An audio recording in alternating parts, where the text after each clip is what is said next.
I've been sitting on this one for a while actually. Like, I had the footage, I had the numbers, but I kept thinking, is this even worth a video? And then I ran another batch of swaps last week and I was like, yeah, okay, people need to see this. Because the gap between what I was doing before and what I'm doing now is, it's not subtle. Especially when it comes to how fast things settle and how much of my activity was just sitting there visible on centralized infrastructure. That's the thing I want to get into today. So my whole setup for the longest time was built around Binance and Bitfinex.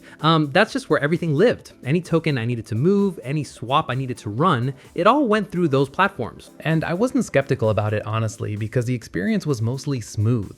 But then things started shifting. Binance pulling out of certain markets, Bitfinex having these quiet policy updates that nobody really announces, and I started paying closer attention to what was happening underneath all that.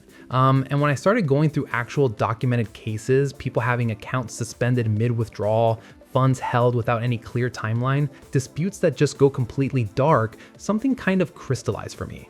The platform is always the single point of failure. Every transaction I run through them is a transaction I don't actually control. That realization is what got me into non-custodial swapping about a year ago. And the thing that surprised me wasn't just a security angle, it was how much cleaner the whole experience is. The swap routes directly on chain. My wallet never leaves my hands, and there's no identity layer attached to what I'm doing. No platform logging every pair I exchange, no KYC database connecting my name to my transaction history. I remember thinking, this is just a fundamentally more honest way to interact with the chain.